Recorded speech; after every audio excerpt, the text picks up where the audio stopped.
Gubernur DKI Jakarta Basuki Cahayapurnama sempat adu mulut dengan pegawai dan Satpam Badan Pemeriksa Keuangan Republik Indonesia saat mendatangi kantor BPK RI di Jalan Gatot Subroto, Tanah Abang, Jakarta Pusat, Senin 23 November 2015. Adu mulut dipicu lantaran tim dokumentasi dari Dinas Komunikasi Informatika dan Kehumasan Pemprov DKI Jakarta yang sedianya mendokumentasikan secara keseluruhan agenda pemeriksaan Basuki di BPK RI dihalangi Satpam dan sejumlah pegawai BPK saat memasuki lift.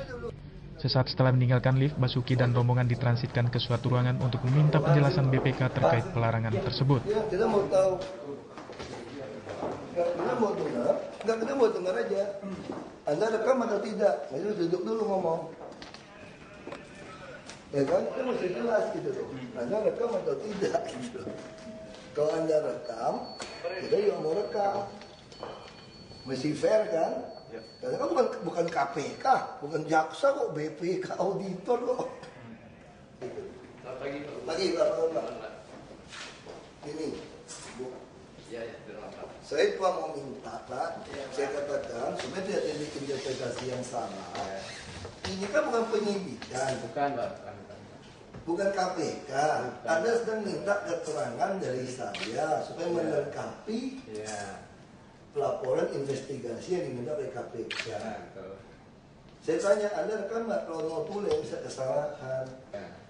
Saya wajib merekam dong supaya seluruh rakyat tahu apa yang ditanya, apa yang saya jawab. Soal nanti hasil investigasi Bapak mau bawa ke jaksa atau KPK, silakan. Kalau di KPK kita terima, nggak boleh masuk. Itu aja boleh bawa pengacara. Di sini tidak diatur, Pak. Nah, itu tidak diatur. Jadi bukan alasan, Pak. Kami tidak bisa memberikan karena tidak diatur, Pak. Yang diatur mengenai kami harus begini, gitu loh, Pak. Nah, Pemeriksa, kami boleh. Kami pemeriksa begini. dan rahasia untuk pemeriksaan. Tapi backup dokumen kami di mana, Pak? Karena saya kira sih kecuali itu penyidikan barangkali mungkin memang diatur begitu ya. Tapi kami enggak, kami itu, Pak. Betul, tapi backup kami, Pak. Jadi tiap apa jelas. Clear. Kita setuju lah, kita nggak berdebat. Tapi backup dokumen kami gimana? Kami sih melihatnya dari sisi kami aja lah. Tapi kan harus fair dong, timbal balik. Ya karena dokumen informasi kan Bapak udah punya. Bapak yang punya itu, Pak. Enggak, saya bukan mau ngomong dokumennya. Iya. Kita boleh on off, kasih dokumen boleh on off. Yang saya mau tahu itu, saya mau rekam Bapak nanya apa. Itu yang saya mau tahu. Karena kita melaporkan ke Majelis Etik Kehormatan, yang kasus kami nggak ditanggapi. Itu ada aturan undang-undang mengatur. Deadline sudah lewat, hampir 2 bulan. Itu Bapak nggak lakukan. Mengenai itu, Pak, mohon maaf itu bukan kewenangan saya untuk. Makanya maksud saya, itu yang membuat kami lapor aja ke Majelis Etik, nggak ditanggapi, makanya dipanggil. Untuk menanyakan laporan kami dipanggil, diproses. Kalau mengenai perekaman, Pak, di sini ada pasal 10 Undang-Undang mengenai Pemerintahan Keuangan Negara, Pak, bahwa dalam melaksanakan tugasnya pemeriksa dapat A meminta dokumen yang wajib disampaikan oleh pejabat, yang B mengakses semua data yang disimpan dalam berbagai media. Itu pasti. Itu udah kasih kok. Kita mah nggak ada rahasia Pak di YouTube semua Pak. Rapat ada di YouTube. Memotret, merekam atau mengambil sampel. Nah itu Pak. Itu ada kewenangan kami melakukan itu Pak. Yang tadi Bapak merekam apa Pak? Merekam keterangan atau merekam data? Enggak, sampel ambil dokumen. Dia rekam dokumen. Merekam dan atau mengambil sampel dan atau loh Pak. Betul. Yang penting itu dalam rangka pemeriksaan, Pak. Betul. Bapak bisa. Tapi sekarang saya tanya, kami ingin rekam tapi proses. Undang-undang tidak mengizinkan kami untuk memberikan rekaman, dokumen, informasi yang lainnya kepada siapapun juga, termasuk kepada Bapak, itu loh Pak. Mau rekam. Nah, gini Pak, undang-undang tidak memungkinkan itu Pak. Jadi ketentuan kami tidak memungkinkan itu Pak. Kita hormatin. Kalau memungkinkan pasti kami berikan Pak. Adapun pemeriksaan Basuki terkait pembelian sebagian lahan rumah sakit Sumber Waras. Hingga pukul 12.50 waktu Indonesia Barat, pemeriksaan masih berlangsung dan dilakukan secara tertutup. Dari Jakarta Pusat, tim Berita Jakarta melaporkan.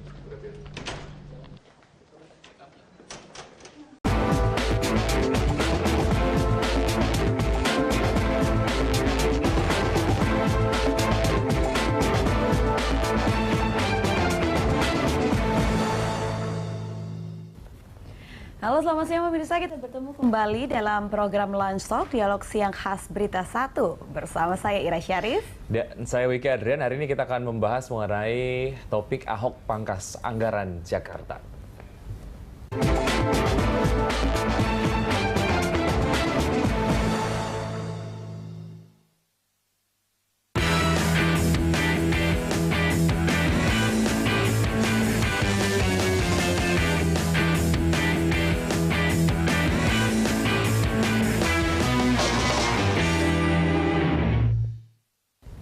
Pemirsa, Gubernur DKI Jakarta Basuki Cahayapurnama atau Ahok fokus membenahi anggaran DKI Jakarta. Ya, Ahok mengungkapkan akan terjadi banyak pemangkasan anggaran di tahun kedua ia menjabat sebagai gubernur. Ya, lalu seperti apa dampak dari pemangkasan anggaran tersebut untuk sektor pelayanan publik? Kami akan membahasnya bersama narasumber yang telah hadir di studio. Ada Kepala Badan Perencanaan Pembangunan Daerah, ada Ibu Tuti Kusmawati dari Provinsi DKI Jakarta tentunya, dan juga ada pengamat kebijakan publik, ada Bapak Zaim Saidi. Namun sebelum kita mulai dialog, kita akan simak terlebih dahulu liputan berikut ini. Gubernur DKI Jakarta Basuki Cahayapurnama atau Ahok saat ini sedang fokus membenahi anggaran. Alasannya Ahok ingin membenahi birokrasi DKI Jakarta. Adapun sejumlah anggaran yang akan dipangkas oleh Ahok diantaranya anggaran Dinas Pariwisata dan Budaya, anggaran Dinas Pertamanan, serta anggaran Dinas Pendidikan. Pada Dinas Pariwisata dan Budaya, Ahok akan memangkas anggaran hingga 700 miliar rupiah.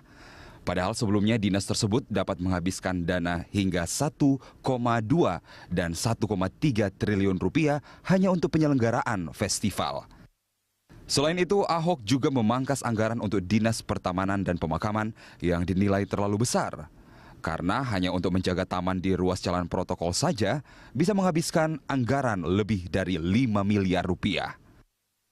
Selain Dinas Pertamanan, ada juga Dinas Pekerjaan Umum dan Pendidikan yang telah mengefisiensikan anggaran sebesar 500 miliar rupiah.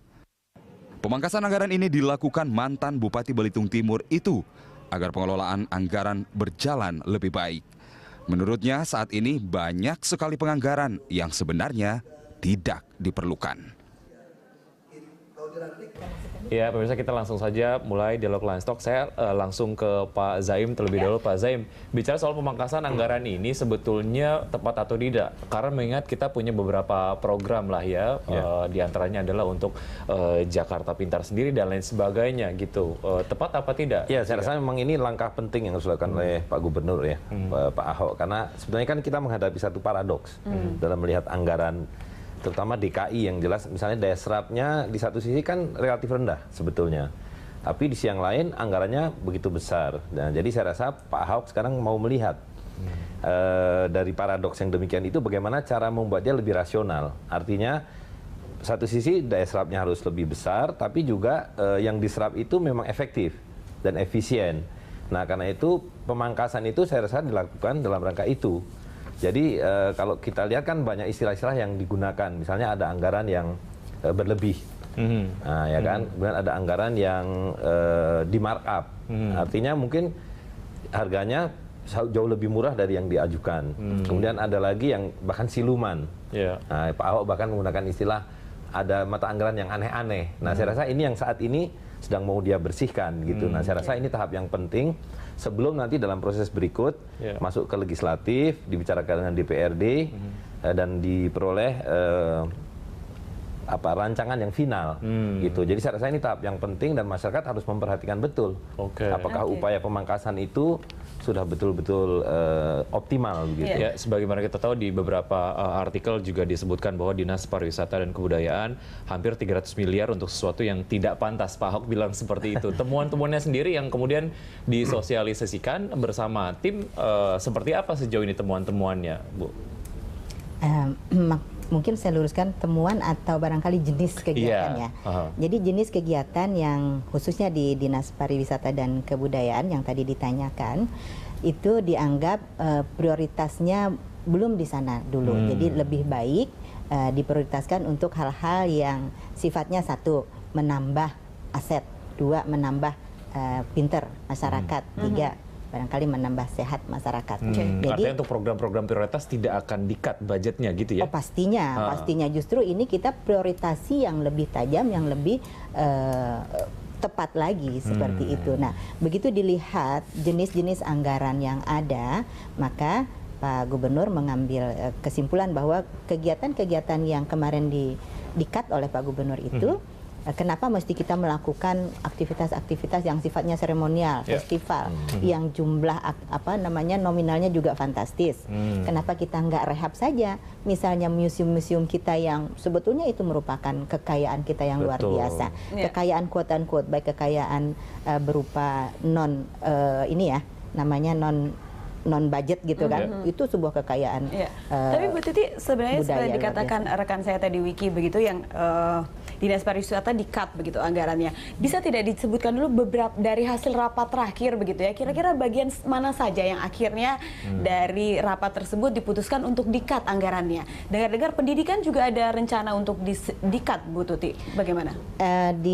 Di setiap dinas itu pasti ada saja kegiatan-kegiatan yang di-cut oleh Pak Gubernur yang melalui pembahasan.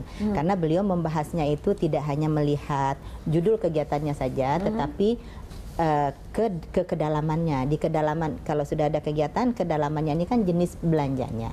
Jenis belanja itu sampai ke komponennya. Begitu dilihat komponennya tidak pantas, contoh misalnya apa saja ya kemarin ditemukan ATK misalnya. Tidak pantas. Ya, gitu, misalnya ATK. Belanja ATK kita ini kalau dikumpulkan di Jakarta, di search itu by system, itu kurang lebih ATK kita itu sekitar 400-500 miliar setahun tersebar di seluruh SKPD UKPD. Nah, jadi ATK ini katanya Pak Gubernur nggak zamannya lagi dong kita semuanya printed out, kan sekarang sudah paperless. Jadi ayo kita mulai paperless itu gitu. Nah, paperless itu harus dipaksakan.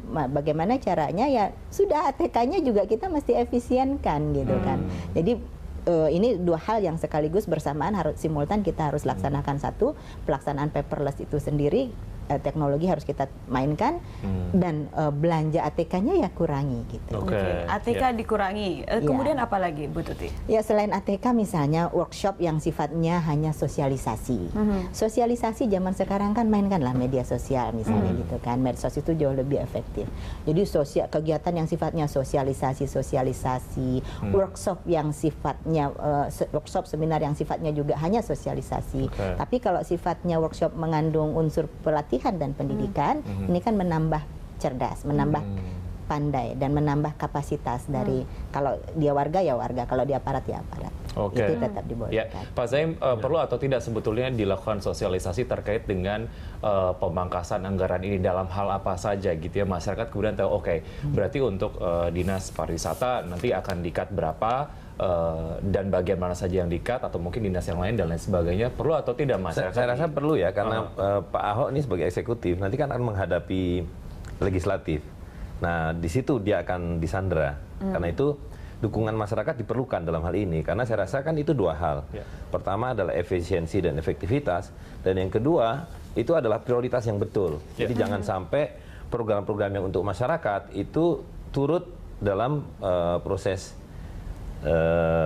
pemangkasan hanya karena misalnya salah dalam analisa data gitu ya. Nah, jadi saya rasa masyarakat perlu diberitahu mumpung masih ada waktu, dan juga masyarakat akan bisa memberikan input sebetulnya yang diperlukan sebagai prioritas di mana, dan memang yang harus dipangkas adalah hal yang tidak efisien gitu. Dan saya kira kita tahu semua bahwa proses penganggaran selama ini kan banyak dilakukan tidak sepenuhnya berdasarkan keperluan masyarakat, tapi lebih karena keinginan birokrasi untuk menyerap anggaran, walaupun realitasnya kita tahu daya serapnya juga tidak terlalu optimal. Gitu. Pemangkasan anggaran ini berbanding lurus atau tidak dengan serapan anggaran gitu ya. Nanti kita akan bahas selesai jeda, kami akan segera kembali.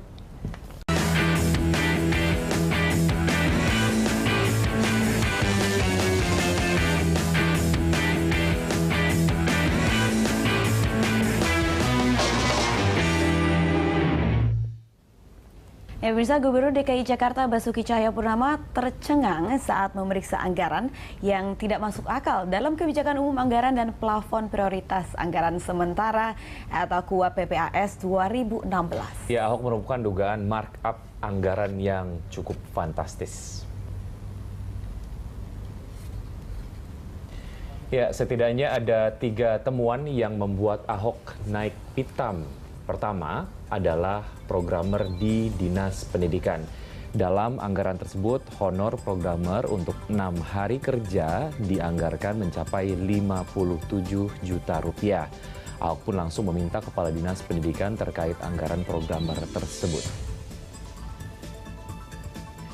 Kemudian temuan kedua adalah penunjukan langsung swakelola pembelian bunga yang mencapai 200 juta rupiah untuk tahun 2016. Menurut Ahok, pihak Dinas Pertamanan hingga kini belum mampu melakukan lelang swakelola pengadaan bunga. Yang ketiga adalah anggaran festival dan event dari Dinas Kebudayaan dan Pariwisata yang dianggarkan mencapai 300 miliar rupiah untuk tahun 2016. Ahok pun menyatakan keheranannya mengapa Kepala Dinas Pariwisata DKI Purba Hutapea bisa memasukkan jumlah tersebut dalam anggaran acara festival.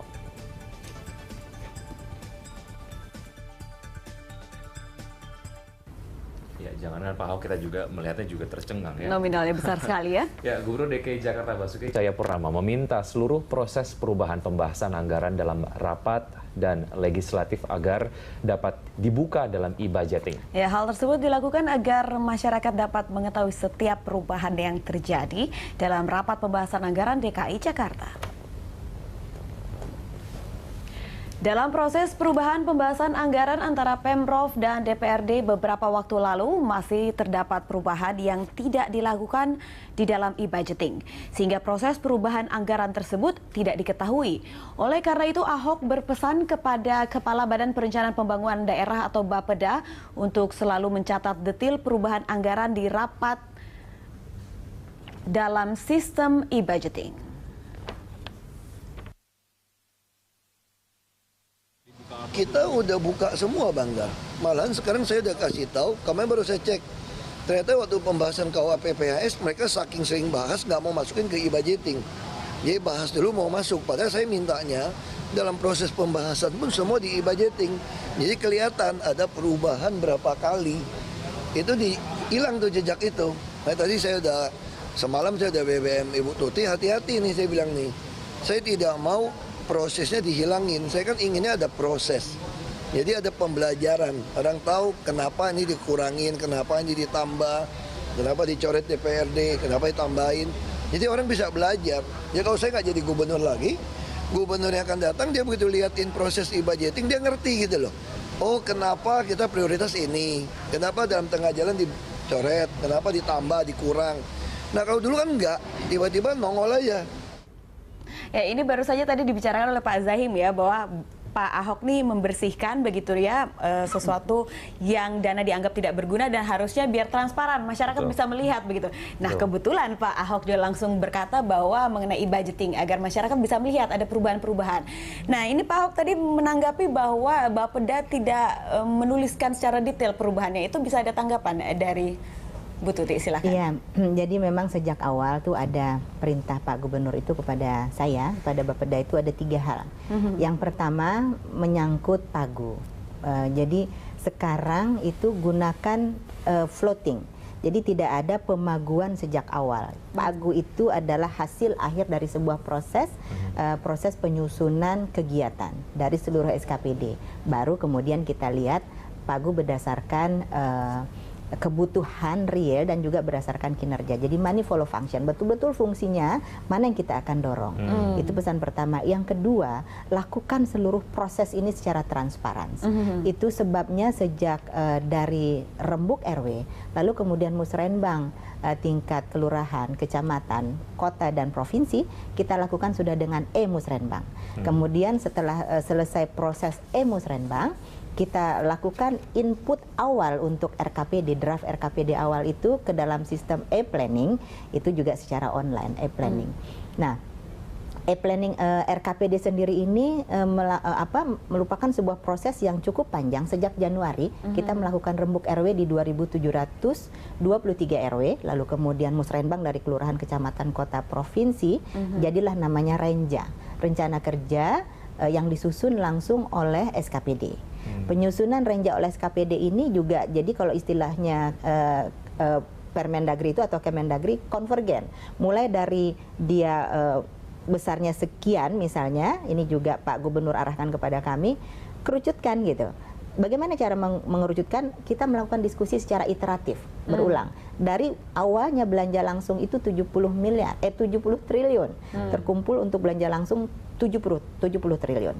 Dari 70 kita coba saring bersama-sama seluruh TAPD, belum TAPD, kalau RKPD masih Bapeda. Kita saring dengan SKPD, terus mengerucut akhirnya menjadi dari 70 turun lagi saringan pertama, turun lagi saringan kedua, sampai saringan ketiga jadi KUA PPAS ke angka 40. Ke angka 40 Terkait triliun. dengan e-budgeting tadi bagaimana? Iya, saya akan ceritakan nih. Sampai ke 40 triliun. Itu semua kita proses di dalam sistem e-planning yang sudah terpadu, integrated dengan e-budgeting. Jadi kami dalam melakukan perencanaan ini, produknya itu KUA PPAS itu plafon, prioritas dan plafon anggaran sementara. Nah, untuk bisa memperoleh prioritas dan plafon anggaran sementara yang lebih baik, yang lebih akurat, kami meminjam, quote unquote meminjam komponen yang ada di e-budgeting untuk sejak awal ini kami tarik, mulai kami nyusun renja. Sesungguhnya kalau proses yang ada, yang kalau dia proses yang konvensional, dia dimasukkan ketika RKA. Nah, tapi saya nggak mau seperti itu. Kenapa? Kalau seperti itu saya hanya mengira-ira dong. Teman-teman saya SKPD juga hanya mengira-ira kok dong kalau sejak awal tidak dimasukkan komponen pembelanjaannya. Misalnya untuk kegiatan pembangunan sekolah A gitu. Hanya judul dan ada kegiatannya. Kalau kita nggak bisa masuk sampai komponen rincinya untuk apa saja kah, konstruksi berapa dan sebagainya, kan susah kita mengevaluasi. Karena goalnya adalah money follow function tadi ya.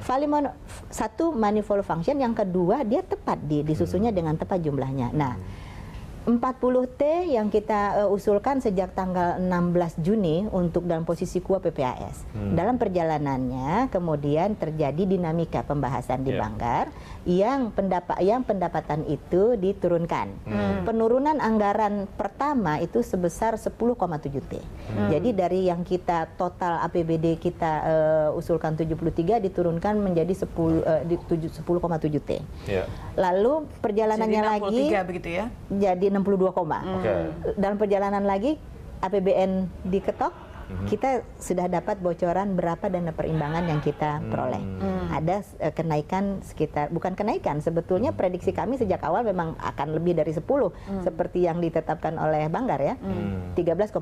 Jadi posisinya udah dikurangin 10,7T, dikurangin lagi. Akhirnya totalnya di berapa, Bu? Di 66, di 66. Nah, ya. Jadi memang ini proses dari 73 menjadi 62 menjadi 66 itu kita offline.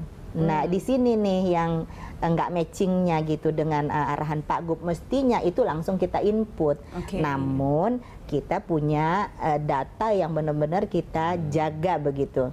Kita punya data offline yang kita jaga. Nah, di situ barangkali kalau dikatakan kekurangan kami adalah kami belum menginput proses dari 73 ke 62 perubahannya, dari 62 ke 66 itu. Ya, itu Bu juga. Tuti, pemetaan sudah sedemikian rupa dilakukan secara detail gitu ya. Sejauh mana ini akhirnya juga memberikan jaminan serapan anggaran DKI Jakarta sendiri? Karena tadi sebelum dialog kita mulai baru 40 sekian persen ya, dan kita sudah sampai di bulan November, kemudian akan Desember gitu ya. Sejauh mana ini bisa menjadikan sebuah jaminan nanti serapannya akan maksimal? Ya, jadi barangkali ini betul-betul blessing buat kami semua ya, seluruh jajaran Pemprov DKI dan mudah-mudahan sampai masyarakat juga. Melihat pengalaman yang lalu, itu teman-teman kita SKPD kan sebetulnya nyusun sendiri nih anggarannya. Nanti di tengah jalan dia ini keliru, ini salah, ini kurang. Nah, ini nomenklaturnya salah, ininya salah, padahal mereka sendiri lakukan input. Nah sekarang sebelum terjadi itu semua, kita sudah dikoreksi sejak awal. Ini sebuah proses pembelajaran dan pengajaran yang luar biasa untuk supaya nanti di akhir tahun prosentase anggaran yang tidak terserap semakin kecil gitu ya. Pastinya semua tepat sasaran, lalu kemudian juga SKPD tanggung jawab dengan Pak Zaim, seperti apa? Ya sebetulnya ini kan kalau secara teoritis dan konseptual kan prosesnya harusnya demikian.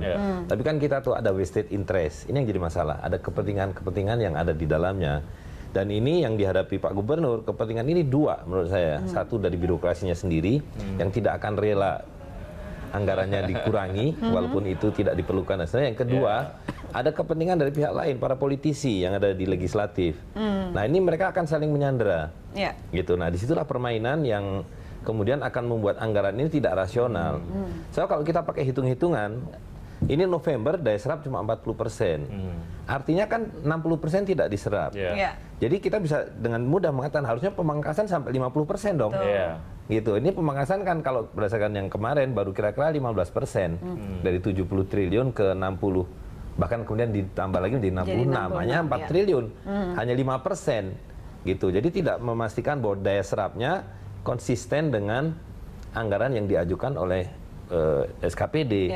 Nah, SKPD kita tahu disitulah vested interest terbesar.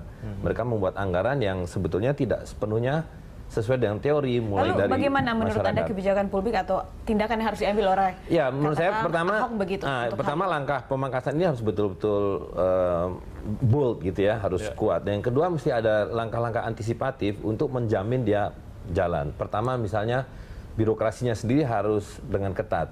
Kalau ada yang menyeleweng, kasih tindakan. Gitu. Nah yang kedua, saya rasa Pak Ahok juga harus mulai mengawasi deal-deal di dalam kontrak-kontrak dengan supplier. Karena pasti di situ ada kong kali kong dengan melalui tendernya dan sebagainya. Seperti contoh tadi lah.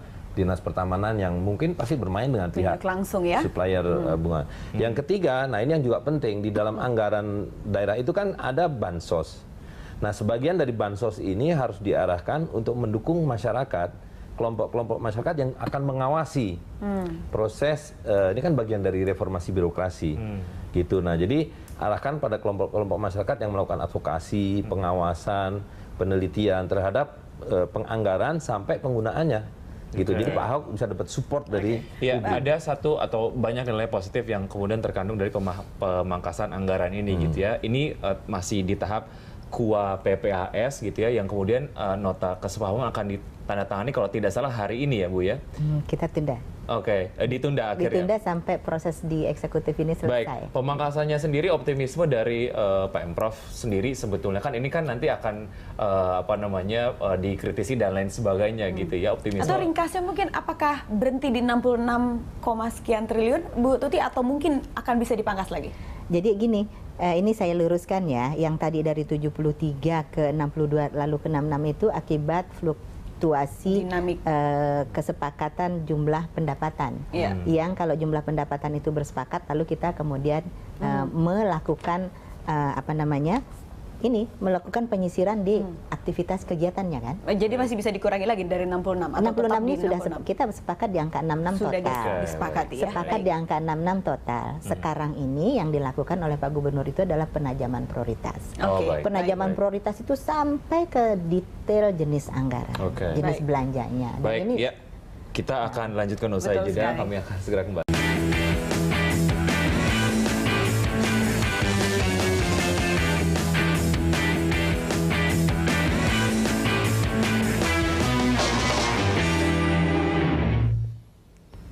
Ya, kita langsung masuk ke Lunch Talk, dialog khas Berita 1.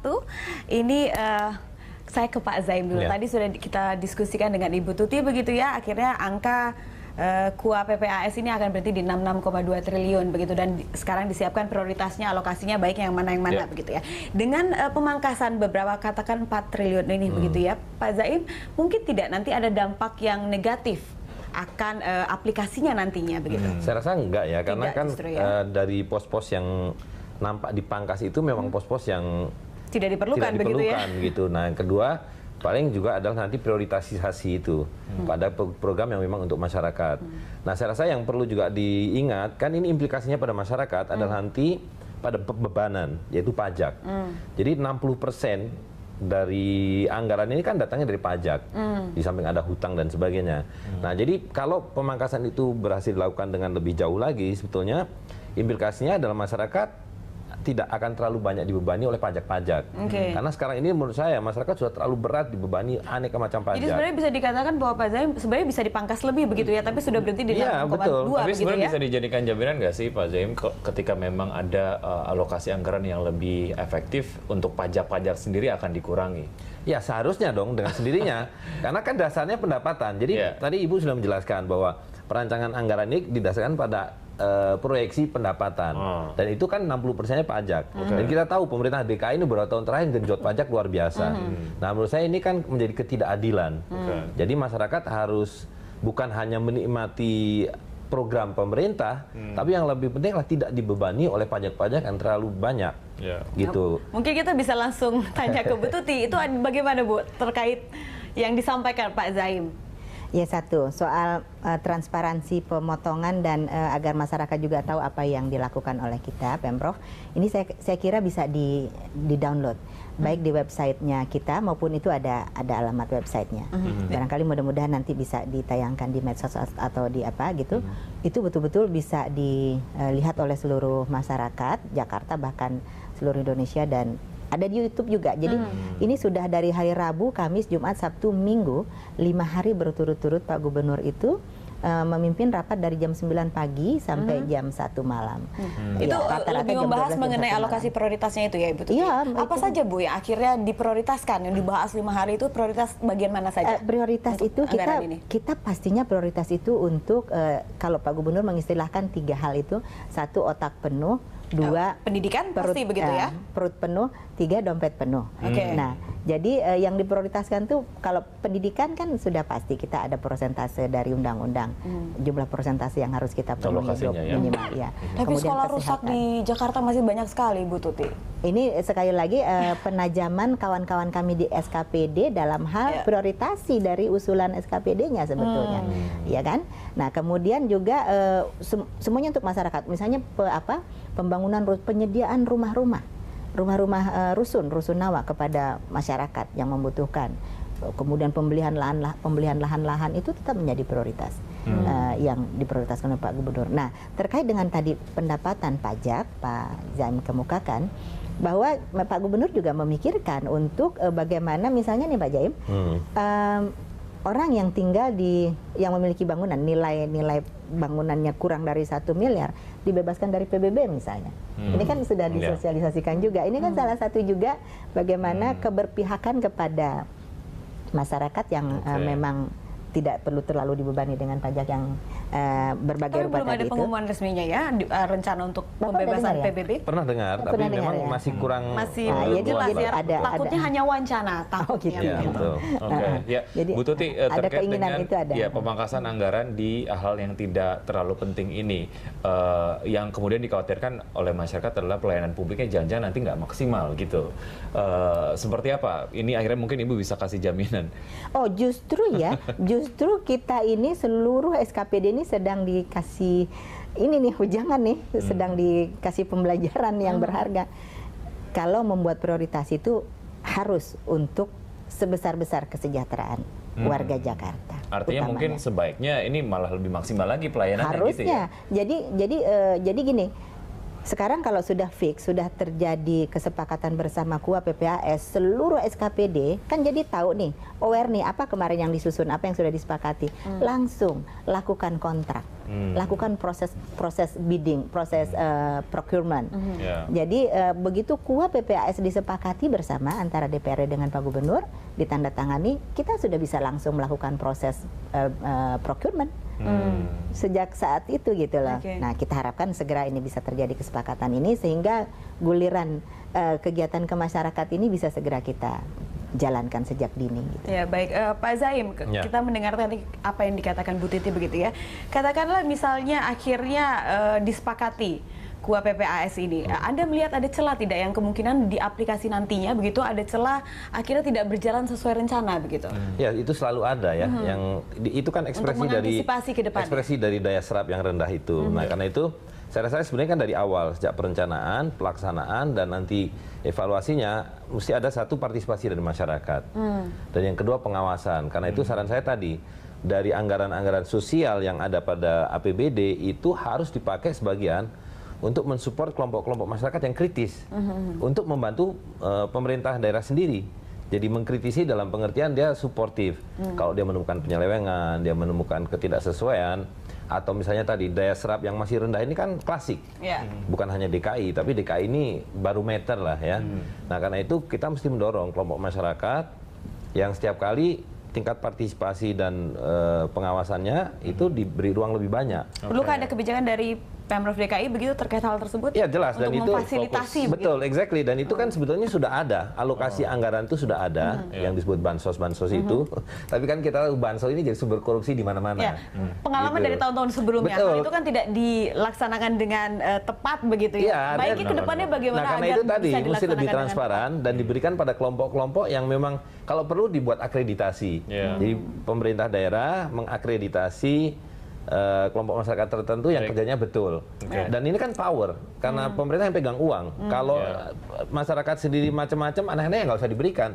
Daripada subsidi itu diberikan pada hal yang aneh-aneh, jadi sumber korupsi di mana-mana. Bu Tuti, pengawasan secara berkala yang kemudian selalu terjadi adalah menghabiskan anggaran di akhir tahun. Ada atau tidak mekanisme pengawasan secara berkala terkait dengan serapan anggaran ini gitu ya. Misalnya bulan Januari 2016 target serapan anggarannya adalah sekian, tidak tercapai atau tidak, sebisa mungkin dilakukan akselerasi di Februari gitu. Evaluasi secara berkala itu seperti apa akan dilakukan? Kita ada ininya, ada sistemnya. Jadi e-monef, e-monitoring dan evaluasi, dan itu kita upload di web. Semua orang bisa akses ini Pak. Jadi kalau Pak Zaim mau akses juga bisa. Jadi bisa lihat SKPD mana saja dengan serapan apa saja.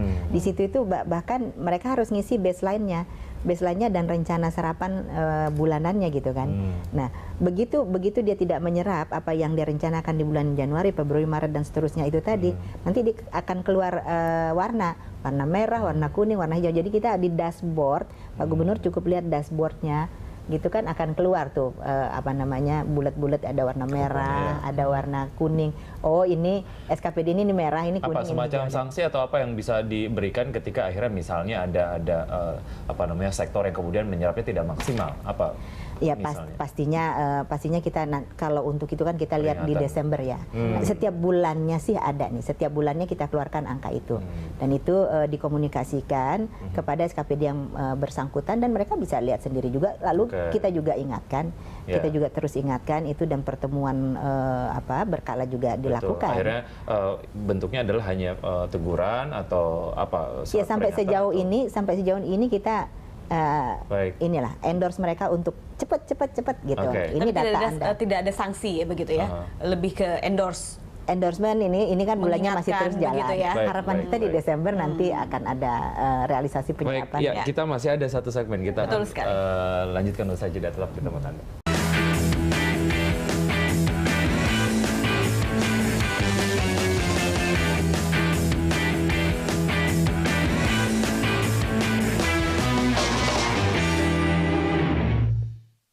Ya, kembali di Lunch Talk, Bu Tuti, bicara soal pemangkasan untuk Dinas Pariwisata dan Kebudayaan. Saya sebagai, ya mungkin kategorinya masih anak muda lah ya. Nanti jangan untuk event-event festival gitu ya, yang kemudian di bawahnya ada ekonomi kreatif yang kemudian ikut tumbuh.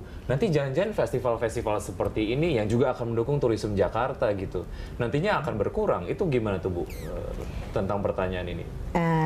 Jadi selain di Dinas Pariwisata, ternyata juga setelah dilihat kan di Dinas Olahraga itu punya UPT. Antara lain juga ada UPT Gelanggang Remaja. Tadi karena dikatakan sebagai kelompok remaja ya, anakku masih remaja ya, anak muda.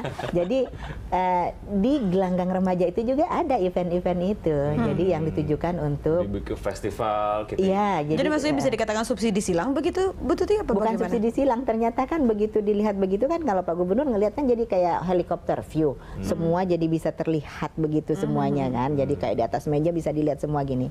Nah, itu jadi kelihatan semua. Ternyata kan tidak hanya ada di Dinas Pariwisata dan Kebudayaan, di Dinas Olahraga pun festival-festival tapi itu ini intermezzo sedikit Bu ya. Kan dikatakan di media banyak Pak Ahok mengatakan bahwa satu festival itu bisa mengeluarkan biaya 3 sampai 5 miliar bahkan ada yang 10 festival ya, begitu betul. ya. Itu memang betul Bu. Apakah memang dibutuhkan sekian banyak dana untuk melakukan satu festival, katakan kelasnya entah yang seperti apa begitu?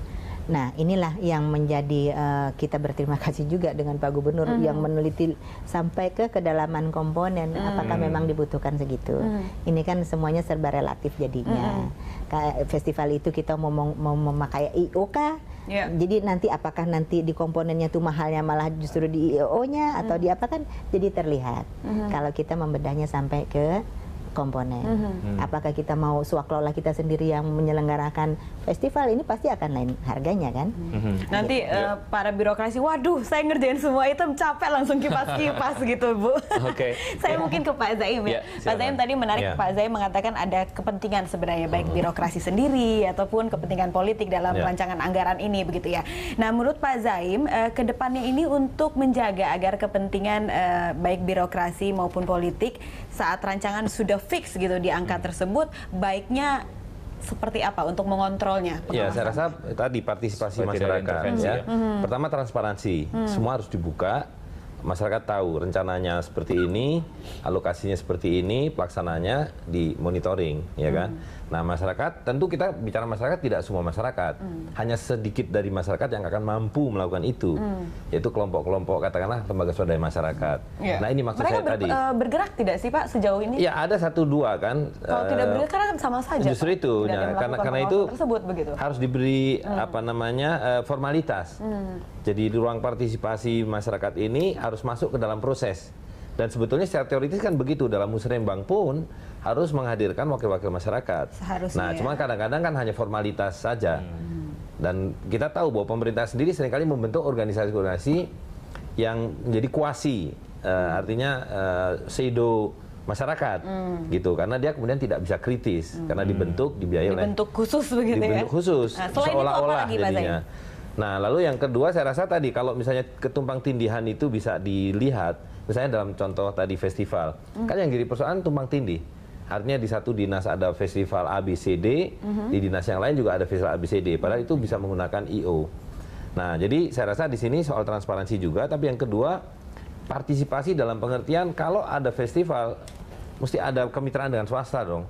Jadi karena ini kepentingannya kan bukan hanya kepentingan pemerintah. Gitu. Pihak-pihak terkait itu harus juga dilibatkan dan diberi tanggung jawab untuk membiayai sebagian dari event-event itu misalnya. Nah, jadi memang di sini sekali lagi pemerintah harus partisipatif betul, termasuk di dalamnya kemitraan di dalam pembiayaan juga yang memang bisa melibatkan pihak swasta. Gitu. Ya, Pak Zaim dan juga Ibu Tuti, terima kasih banyak atas waktunya. Karena ini waktu kita sangat terbatas gitu ya. Tapi kita semoga berdoa begitu ya, aplikasi anggaran ini nanti sama Pak Gubernur bisa dikontrol baik. Betul, dan serapannya bisa maksimal walaupun sudah dikontrol juga ya. Terima kasih. Terima kasih Pak Zaim, terima kasih Ibu Tuti. Ya pemirsa, demikianlah Dialog Landstalk hari ini. Anda bisa memberikan informasi dan saran kepada kami lewat email di news@berita1.tv. Ya pemirsa, atau Anda bisa follow kami via Twitter, Facebook, dan juga YouTube. Jangan lupa nantikan Landstalk setiap hari pada pukul 13 hingga pukul 14 waktu Indonesia bagian Barat. Saya Ira Syarif. Saya Kiarian, terima kasih dan sampai jumpa.